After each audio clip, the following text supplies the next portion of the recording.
Thank you, Mr. Chairman, and thank you very much for having this hearing. This is a very, very important discussion. I remain strongly opposed to this deal that turns over something on the order of $100 billion to the world's leading state sponsor of terrorism, a very dangerous and violent regime that's very hostile to the United States.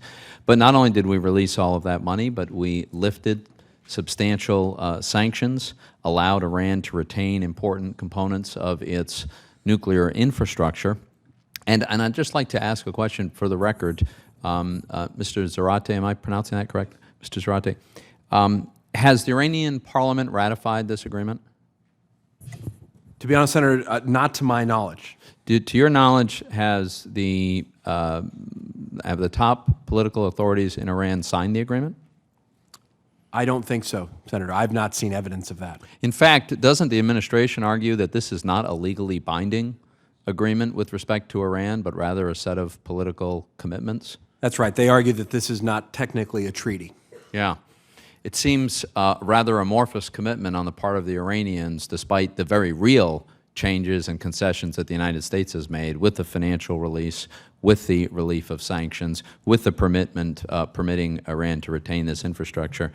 But let me follow up on a line of questioning that Senator Menendez pursued. Mr. Zarate, you went through a pretty powerful list in your written testimony of the ways in which Iran has behaved, as Mr.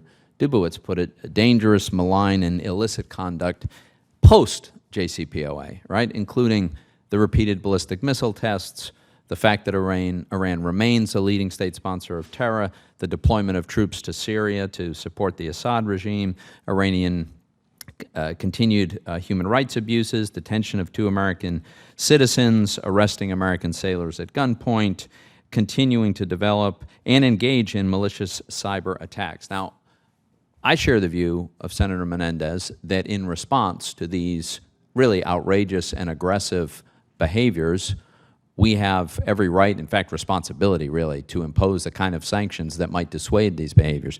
But not only does the administration disagree, it seems, with this approach, but would it be fair to say that the administration appears to believe that it should be the United States' responsibility to facilitate the reintegration of Iran into the world economy?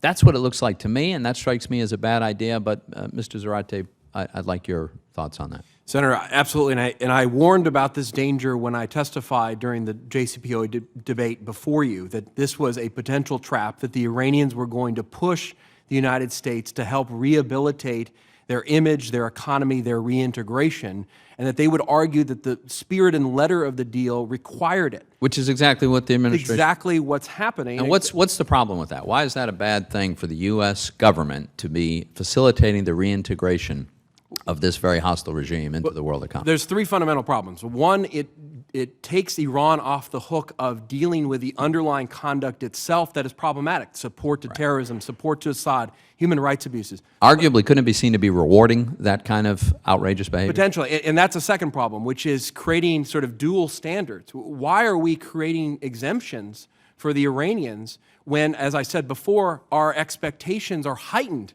with respect to what financial integrity and transparency looks like in the international system? We're fining major global banks billions of dollars, and yet we're now promoting the integration of Iranian banks, which we know have been used and will continue to be used for these illicit purposes. Why? It doesn't make any sense. So there's an inconsistency there. And third, we're giving up the strategic opportunity that in putting the onus on Iran to resolve these issues themselves, to explain themselves to the market, that actually could promote reforms internally. It could force very hard decisions within Iran itself for the reformers, the moderates, to say, we can no longer use our banks, our economy in this way. So we're taking the hard decisions off the table and taking Iran off the hook. And it appears implicitly to be virtually condoning the behavior. But Mr. Dubowitz, did you have any comment you'd like to make on this? Well, very quickly, I mean, the U.S. government did not promise Iran financial and economic outcomes. They specifically did not negotiate outcomes. The second is that there's this prevailing and persistent myth that somehow we have to economically seduce the hard men of Iran.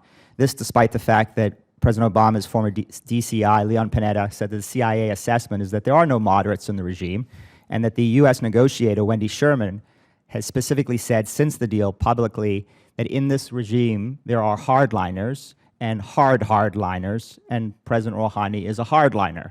So this notion that somehow that continues to persist, even today, a octogenarian, hardline octogenarian was just appointed to the Assembly of Experts who's going to pick the supreme leader after Ali Khamenei.